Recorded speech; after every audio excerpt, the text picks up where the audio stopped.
letu dni, kar je v ospredje znanstvenega, pa tudi gospodarskega in političnega polja vstopila pandemija, so se razmere odvijale z veliko naglico. Pozornost tokratnega pogovora pa namenjamo zgolj nekaterim spoznanjem, do katerih so v slabem letu dni z intenzivnim iskanjem prišli znanstveniki, raziskovalci, kliniki in drugi. Skratka, medicinska stroka, ki si prizadeva odkriti vzroke, delovanje in posledice pandemije virusa SARS-CoV-2. Magister Matjaž Turel, vi ste pulmolog in internist in ste na različne načine spoznavali škodo, ki jo virus naredi v organizmu. Opažamo pa, da se je v začetnih mesecih nekoliko več poročalo in pojasnjevalo o razsežnostih obolenja COVID-19, ki ga seveda ta virus povzroča. V zadnjih mesecih pa se je fokus razprav, ker je razumljivo, usmeril predvsem na učinkovitost vakcine. Znanost pa intenzivno raziskuje naprej in prihaja tudi do presenetljivih spoznanj. No in ta slednja znanost namreč poroča in spodbuja, da so vse nova spoznanja enako pomembna. Kako vi lahko to komentirate? Najprej lep pozdrav, pa hvala za povabilo. Ja, jaz sem pravzaprav v prvi vrsti klinik. Poskušamo sicer tudi kaj raziskovati, sam na tem področju so specializirani seveda drugi. Je pa dejstvo tako, najprej to je razumljivo, da se je posvetilo najprej raziskovanje v smer nove bolezni, novega virusa in seveda vsi znanstveniki so delovali najprej v bistvu v smeri spoznati čim boljš bolezen in virus, ker šele to je pravzaprav predpogoj, da lahko potem začnemo delati zdravila in cepiva. Seveda cepivo zgodovinsko vedno naredi zelo veliko dobrega v človeštvu, zato so tudi javnost sedaj pravzaprav bolj usmerjena oziroma tudi mediji v to cepljenje, ker je dejansko potrebno ljudem pokazati, kaj cepljenje pomeni in seveda, da se javnost pravzaprav znebi tega strahu pred cepivi. Tukaj je res potrebna zelo dobra komunikacija s strani znanosti in da se ljudem vse to čim bolje predstavi. Zato morda je sedaj nekako pozornost bolj nagnjena v smer cepljenja in cepiv. Rekla sem, da ste vi pulmolog in pa internist. No, doktor Turel, poglejte, seveda so pljuča kot najpomembnejši respiratorni organ tudi v zadnjih mesecih bila predvsem res kar v ospredju tega zanimanja, ne? In pa seveda predvsem na razsežnosti, ki jih virus SARS-CoV-2 prizadene, mislim, povzroča. Se pravi, da vse dimenzije vzrokov in posledic napada pa še vedno niso jasne. Ali pač? Tako bom rekel, seveda se vse skupaj spremlja. Znanega je precej več, kot je bilo v samem začetku bolezni. Tukaj je približno znano, kako virus vstopi v organizem, kje deluje in tako naprej, kako se organizem začne proti virusu braniti in kaj so pravzaprav tudi neki stranski produkti tega branjenja. Prav gotovo so pljuča, bom rekel, ne glede na, ne zato, ker sem pulmolog, ampak kar pravzaprav glavni organ, vsaj zaenkrat, ki je najbolj prizadet in seveda prizadetost tega organa je tudi odgovorno za večino smrti, ki jih povzroči ta virus. Vemo pa, da tako kot večino virusov ali pa kar veliko virusov, seveda ta virus prizadene tudi nekatere druge organske sisteme, vendar vsaj zaenkrat izgleda, da ne v toliko hudi obliki, razen izjemoma, kot to pravzaprav povzroča v pljučih. V začetku pandemije smo slišali veliko o tako imenovanem pojavu citokonske nevihte, pa se mi zdi, da je znotraj tega vašega polja, ki ga raziskujete in s katerim se soočate, bi bilo dobro, da nekoliko pojasnite, zakaj pri tem gre. Ker danes slišimo pa manj. To je ena taka, rečemo, dokaj zahtevna tema še za znanost. Ni tudi še zmeraj čisto jasno razumljena. Mi vemo, da okužba sproži imunski odgovor. Zato, ker imunski sistem imamo, lahko živimo pravzaprav na tem svetu. Če ne bi bili vsi takoj mrtvi, ker bi nas bakterije in virusi takoj pojedli. In ta imunski sistem je res fantastično narejen, kako poteka ta obramba v samem telesu, kako se sprožajo posamezne komponente tega imunskega sistema, to je res neverjetno, to se vsakič čudiš, kako je to sploh mogoče narejeno, ampak zgleda pa, da je vsem, so še napake v tem imunskem sistemu, ki včasih uide z kontrole. In določeni segmenti tega imunskega sistema, bomo rekli, podivjajo, se pravi, da se jih tvori bistveno več, kot bi bilo potrebno, in grejo en tak začaran krog še dodatne produkcije teh pravzaprav obrambnih komponent imunskega sistema in na koncu se pravzaprav lahko zgodi, da ta imunski sistem naredi škodo organom, ne pa, mislim, tudi virusu ali bakteriji, ampak na koncu tudi organom v organizmu. Tako da pravzaprav na en stran lahko zastrupi oziroma povzroči odpoved tudi številnih drugih organov, ta imunski sistem, ki se sam sebe ni dobro nadzoroval. Vse to poznamo tudi pri kakšnih drugih boleznih, okužbah, tako da tukaj ni koronavirus prav edini, ki to povzroča, ampak ker je teh primerov veliko, ker je okužb veliko, najdemo tudi kar nekaj teh primerov z tako imenovano citokinsko nevihto. Kako pa zdravniki? Citokini so pa pravzaprav na eni vrsti sporočevalci, na drugi strani pa tisti, ki delujejo v smeri, lokalno vnetju, pravzaprav narejeni so zato, da dobro dela vnetje, ampak včasih pa podivjajo, tako da ta sistem podivja. Kako pa zdravniki ukrepate v teh primerih, oziroma tudi to, kaj naredite, če vam ne uspe ustaviti te citokonske nevihte? V kaj recimo pljuča napredujejo, bolezen napreduje? Ja, veste, to je pravzaprav področje kolegov, ki so na intenzivni medicini, ker taka citokinska nevihta pripelje okuženega človeka praktično vedno na intenzivno enoto in je potrebno pogosto umetno predihavanje, tudi ostale aparature se uporabijo, da se poskuša človeka obdržati kljub tej motnji.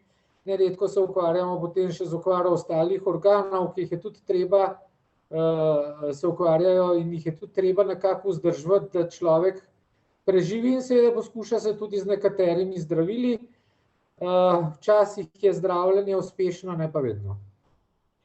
No, literatura navaja in pa tudi izkušnje vas klinikov, da lahko pride do poškodbe ledvic, jeter in tako naprej. In kar je zanimivo, da ravno te, ki so na respiratorjih, ti bolniki, da lahko dobijo potem, da pri njih pride do poškodbe ledvic. Predvsem to je bilo zanimivo prebrati. Ja, glejte, tudi tukaj so zadeve večplastne. Imamo pač določene viruse, ki povzročijo, rečemo, vnetje posameznih organov, tako kot na primer virus hepatitisa prizadene v glavnem samo jetra, pa določeni virusi ukvarjajo samo možgane, encefalitis povzročijo. Določeni virusi pa pravzaprav potujejo po celem telesu in lahko ukvarjajo posamezne organe. Vemo, da se tako imenovani jetrni testi lahko poslabšajo pri okužbi z SARS-CoV-2, a ne? Ampak na drugi strani pa treba vedeti, da predvsem na intenzivnih enotah, tudi če ni te okužbe, če govorimo o drugih boleznih, o drugih okužbah, se dogaja podobno. Velikokrat so jetra prizadeta v sklopu različnih okužb, ne samo SARS-CoV-2. Ledvica odpovejo zaradi šokovnih stanj, zaradi tistih citokinskih neviht, ki okvarijo praktično vsak organ lahko. Ne samo pri okužbi SARS-CoV-2, tudi pri drugih boleznih, pri sepsah, pri hudih poškodbah, pri bolnikih, kjer je potrebno veliko transfuzij. Vse to se lahko dogaja, tako da na intenzivni enoti so pogoste, bom rekel, spremljajoče komplikacije pri hudo obolelih bolnikih, kot so hospitalna pljučnica, ARDS, ker pljuča odpovejo zaradi, rečemo, takih stanj, ledvična odpoved, jetrna odpoved, to so vse znane stvari in je treba zelo dobro razlikovati, ali je prišlo pri bolniku pravzaprav do prizadetosti organa zaradi samega virusa ali zaradi splošnega stanja organizma, ki je prizadet od okužbe. Še ena stvar, ki pa velikokrat tukaj kakšno stvar doda, so pa še zdravila in zdravljenje, stranski učinki zdravil, za katere vemo. Naprimer, če hočemo bolnika obdržati, moramo določena zdravila dajati in ta zdravila lahko ukvarjajo ledvice, lahko ukvarjajo jetra, lahko vplivajo na prebavila. Tako da medicina ni popredalčkana. Vedno je treba imeti kar široko odprto razmišljanje, seveda tudi znati medicino, to je najbolj pomembno, znati interpretirati izvide, da pravzaprav ugotoviš na koncu, kaj je pravi vzrok za določeno stanje organa oziroma celega telesa.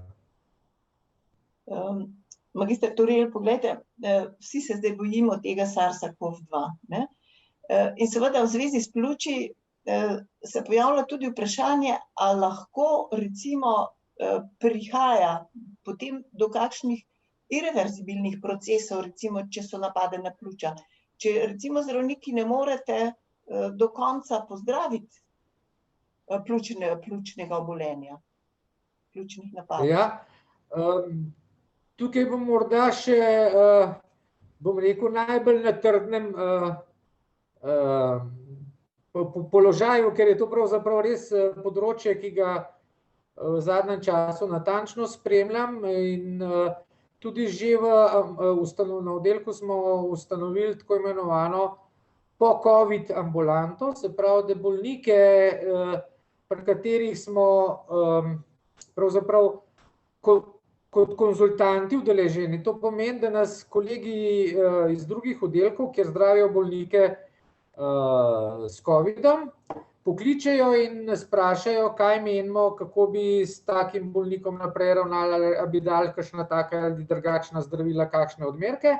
In potem se seveda med hospitalizacijo to vse dogovorimo, vendar potem poskušamo oziroma želimo čim več teh bolnikov slediti ambulantno, zato da vidimo, ali v redu napredujejo, ali je treba še kakšna dodatna intervencija. Prizadetost pljuč je lahko zelo različna glede na stopnjo prizadetosti pljuč in tudi na različne načine pravzaprav virus prizadene pljuča ali pa obratno, da se telo nekaterih drugačno odzove na to okužbo. In v začetku nas je bilo zelo strah, da bo veliko posledic v pljučih po taki pljučnici ostalo. Zdajle moram pa pravzaprav kar zaenkrat optimistično, govorim, rečemo o teh 3-4 mesecih, optimistično pravzaprav zaključiti, vsaj zaenkrat, da se večino teh pljučnic kar dobro pozdravi.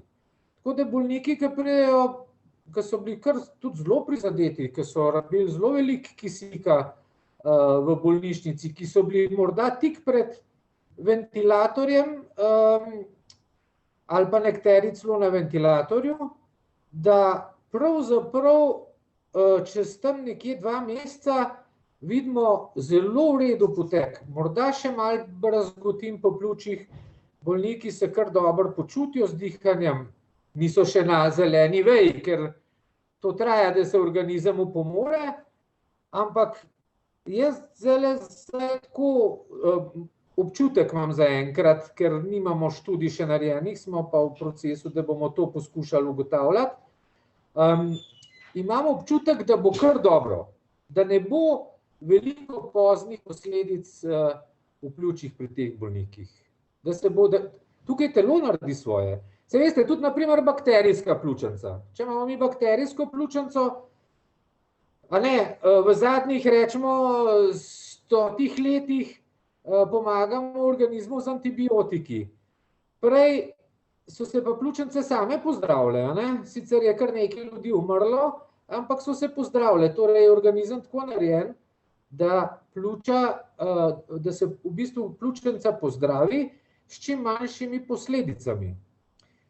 In pri virusih sploh, ker je še vedno enako, ker nimamo učinkovitih zdravil proti virusom, ampak pravzaprav vidimo, da se večino teh virusnih okužb tudi pri gripi, razen redkih izjem, zelo dobro popravijo. In jaz nekako kar mislim, da bo ta sev, govorimo seveda o tem sevu virusa, pravzaprav ne bo pustil kakšnih hudih posledic na pljučih v smislu brazgotinjenja, ker tega se bojimo, zaradi tega je potem funkcija pljuč slabša, in da se bo pljučna funkcija praktično v celoti povrnila tudi pri tistih, ki so hudo pljučnico prebolevali, covidno. Tu me pa še nekaj zanima v zvezi s športom v bistvu. Pred svetovnim prvenstvom, ki bo zdaj se kmalu približuje, teh olimpijskih disciplin, se je norveška tekaška reprezentanca tako rekoč umaknila v osamo, ker so njihovi zdravniki izračunali, da se pri šprinterju, če zboli za COVID-19, njegova moč pljuč lahko zmanjša za 3%. To pa je menda že tista meja, ki onemogoča doseganje zlate kolajne na svetovnih prvenstvih. Kako bi vi to komentirali ali pa pojasnili? Jaz se športniki kar precej ukvarjam, ker sem tudi zdravnik naše alpske reprezentance, pa tudi olimpijske na zimskih. In moram reči, spremljam tole norveško medicino, športno je zelo, zelo na visokem nivoju, tako da oni res vedo, kaj delajo. Oni so tudi eni redkih, ki športnika, ki zboli, ne govorimo zdaj o covidu, tudi za gripo ali pa kakšno drugo boleznijo, res umaknejo iz tekmovanja in ga spočijejo. To je včasih športniku zelo težko povedati, še težje trenerju, da je to zelo dobro, da je takrat, ko je človek bolan, da počije. Takrat rabi imunski sistem vso energijo, da se dobro bori. In jaz sem že velikokrat športnikom rekel, boste videli, če boste počili, boste po počitku še boljši tekmovali, kot pa, če greste zdaj naprej, pravzaprav trenirati, takrat, ko imunski sistem rabi svojo energijo, da ne govorimo o možnih komplikacijah, vnetja srčne mišice in tako naprej. In pravzaprav gredo potem ta nestrpni v eno vrsto, tako kot bi bil občutek izgorelosti organizma. Organizem je mu preveč dela, boriti se je mogel z okužbo, pa še trenirati je mogel, to ni dobro. To je čisto tako razmišljanje. Res so pojavili se podatki, da so izračunali, da se pač performance teh, se pravi zmogljivost teh športnikov lahko po okužbi s covidom za 3% zmanjša.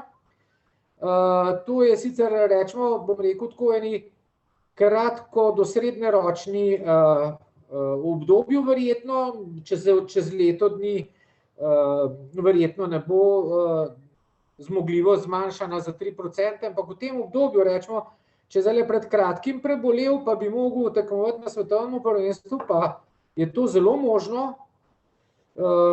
In seveda 3% je pri vrhunskem športniku že zelo veliko. To je res lahko zlata kolajna ali pa 10. mesto razlika. Saj veste, kako so skupaj, bomo rekli, po rezultatih ti športniki in kakšen širok vrh je pravzaprav tistih, ki lahko stopijo na zmagovalne stopničke.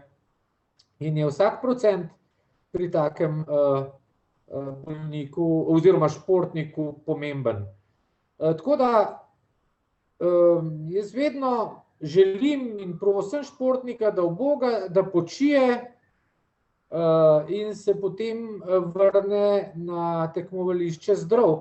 Tudi imamo navodila, nekako prav uradna bomo še dali, da športniki preboleva COVID ne vsaj 14 dni, zdaj odvisno seveda tudi od tega, koliko simptomov ima, ali je sam pozitiven ali je res bolezen razvil, da vsaj tam 14 dni ne bi intenzivno treniral, potem pa zelo dobro poslušal svoj organizem, se športniki se poznajo, tudi puls in to si ves čas merijo, da se bi potem na ta način lepo postopoma nazaj vklopil v te maksimalne zmogljivosti. Ne pa prehitro, to ni nikoli dobro. Pa se športniki držijo teh nasvetov, a pa trenerji tudi? Ja, veste kako, eni ja, eni ne. Jaz sem veliko delal kot v alpski reprezentanci s Tino Maze in Andrejem Masijem. Veste, kako sta bila ona dva zahtevna do sebe in seveda tudi do drugih, ki so bili okoli njiju v ekipi ali pa zraven. Ampak Andreja je vedno rekel, ko sem jaz rekel, če je bila Tina zbolela, sem rekel, spočijo, naj 3 dni počije, pije dovolj tekočine, potem boste pa postopoma videli, kako bo. Pa je on to zelo težko pri sebi prenesel, ampak je rekel, do tore ti že veš, kaj delaš. Tako da je, on je poslušal, rečemo, stroko in seveda tudi rezultat, če pogledamo Tinine športne poti brez poškodb in večjih bolezni, je dovolj poveden. In tukaj je od Andreja Masija velika zasluga. Ubogel me je. Kako? Kako? Ne pravim, da jaz sem sicer omenila nordijsko disciplino, ker mi je bilo to zelo zanimivo, sem prebrala te zadeve. No, ampak me zanima, a to, kar vi govorite in te nasvete, in pa, ker pravite, ste zdravnik, a ne, teh športnikov, a velja to potem za tudi druge discipline, ne gre samo za tele, za alpsko ali pa nordijsko smučanje? Seveda ne. Tukaj seveda so najbolj problematične te vzdržljivostne discipline, kjer je telo dalj časa pod obremenitvijo in naporom, ampak seveda vsak šport praktično zahteva osnovno telesno pripravljenost. Redki so športi, kjer športniki v pripravljalnem obdobju ne delajo vaj za vzdržljivost in izboljšanje telesne pripravljenosti in jo vzdržujejo tudi v času tekmovanj. In pravzaprav so redki športi, kjer to ni pomembno. Tako da prav pri vseh športih je tako obnašanje pomembno. Ne glede na to, ali je to tekač, seveda te najbolj, pa rečemo kolesarji, raven tako pri alpskih disciplinah, saj veste, tam je treba 2 minute biti skoncentriran, imeti močne noge, ki se po hribu dol spuščaš in je lahko hudo narobe, če si ti od virusa, imaš vnete mišice, telo slabše, je ravno tako, in tukaj pa še nevarno, ne samo to, da ne moreš. Zelo pomembno. Preseliva se še nekoliko na to polje tega cepljenja. ker se pri vprašanjih tega cepljenja zdaj še vedno nekako pojavljata dve opciji.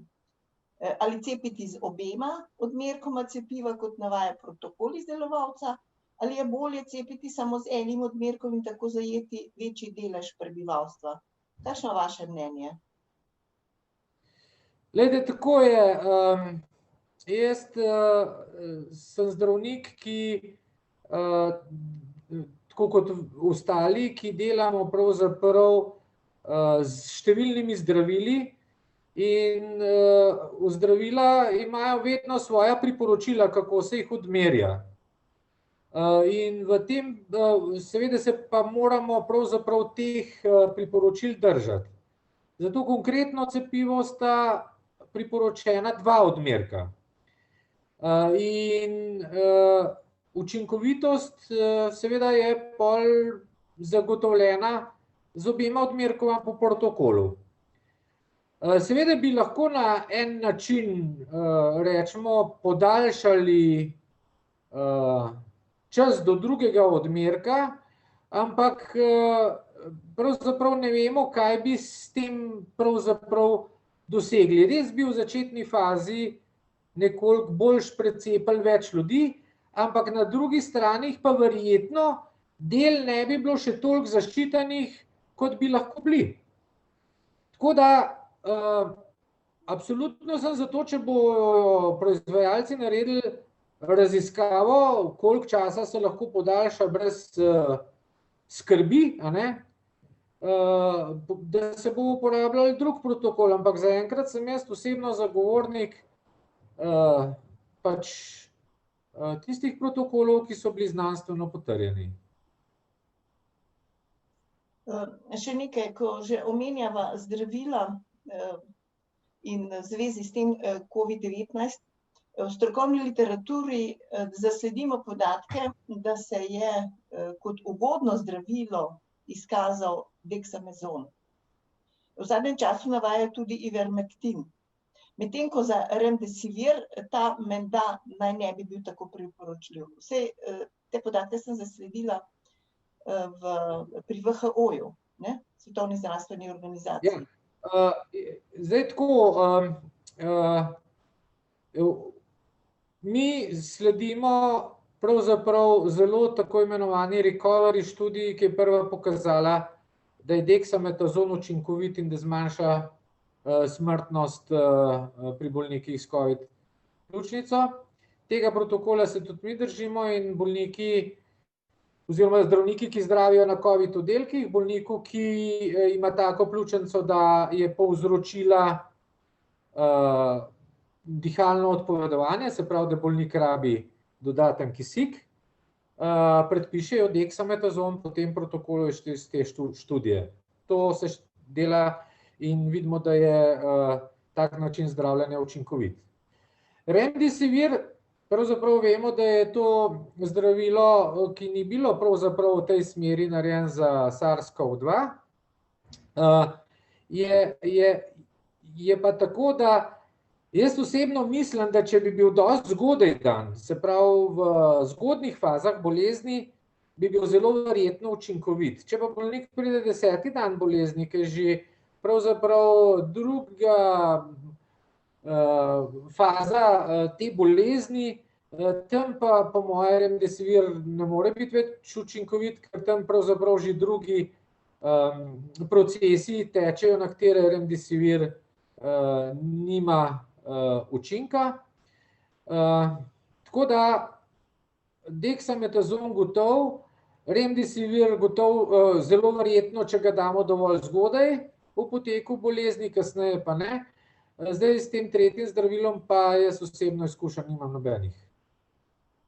Kako se pa utegne pandemija v letošnjem letu 2021 razvijati? Kakšen vpliv naj bi lahko na ta razvoj imel obstoječi sev ali pa več njih? Ja, jaz sem optimist. Jaz mislim, da je pri nas plato kar številnih okužb trajal kar dolgo, ni se obrnil navzgor v tem času Tako da, če ne bo res kakšnega dramatičnega spremembe v virusu, pričakujem, da se bo ta krivulja oziroma se že obrača navzdol in jaz sem optimist. Jaz mislim, da smo ta hudo pravzaprav šli že skozi, upam, da imam prav, da se ne motim. In da bomo tam nekje v spomladanskih mesecih se malo oddahnili. Nekako upam, da razen res, če ne bo kakšnega ekstremnega spremembe ali pa mutacije tretjega vala, saj jaz upam, da ne bo.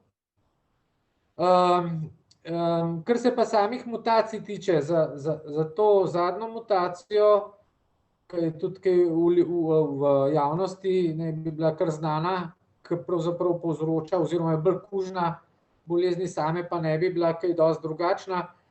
To cepivo tudi deluje. Tako da tukaj bo tudi ta hitri ali pa ta virus, ta mutacija, ki hitro okužuje, prišla že tudi na teren, kjer je bilo veliko ljudi že okuženih, zbolelo in ne bodo dovzetni do tega virusa, in na drugi strani bo že kar nekaj precepljenih. Kar se samih mutacij tiče, so lahko pozitivne za virus, pa pozitivne za nas. Mutacija virusa gre lahko tudi v negativno smer, se pravi, da je manj sposoben okužiti, in taki virusi ponovadi zamrejo, taki sevi ponovadi zamrejo, ker niso učinkoviti. Na drugi strani pa seveda so lahko virusi, ki postanejo drugačni, ampak pravzaprav si ne želimo pa tudi, zakaj se naj bi pa zdaj še to pojavilo. Jaz upam, da temu ne bo tako, da bo prej dovolj ljudi precepljenih, da bodo ne glede na to, kakšna bo mutacija virusa, pravzaprav ne bo najdla zelo veliko gostiteljev v populaciji in da bo ta epidemija v nekaj tednih oziroma mesecih zamrla. No, ob koncu... Jaz sem optimist na tem področju, v tem trenutku. Ste optimist, ne? Sem. Pa vendar me še zanima še neko, mislim, mogoče malo širše vprašanje ob koncu.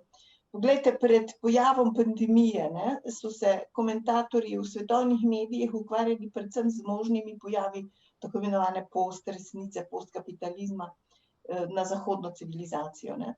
Po pandemiji pa se utegnejo nekatere druge teme morda bolj postaviti v ospredje. Recimo postizobraževanje. Zahodni svet je namreč izjemno cenil dobro izobrazbo, kritičnost, racionalnost, pragmatizem in seveda v končni konsekvenci zdrav razum. K dosegu teh vrednot so si prizadevali pripadniki vseh slojev, tako zase kot še predvsem za svoje otroke. A lahko tak vrednostni sistem zlomi katerakoli pandemija? Ja, to ste mi pa zelo težko vprašanje dali.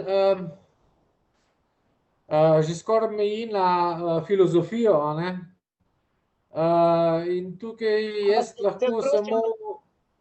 Vi imate tak političen pogled tudi na medicino, kar je nenavadno.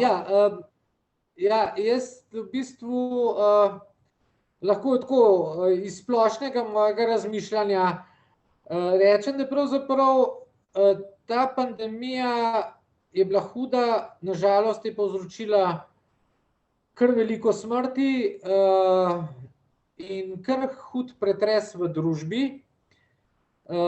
In to so, rečemo, določene in kar veliko slabih stvari, ampak vsake stvari je potrebno potegniti tudi kaj dobrega.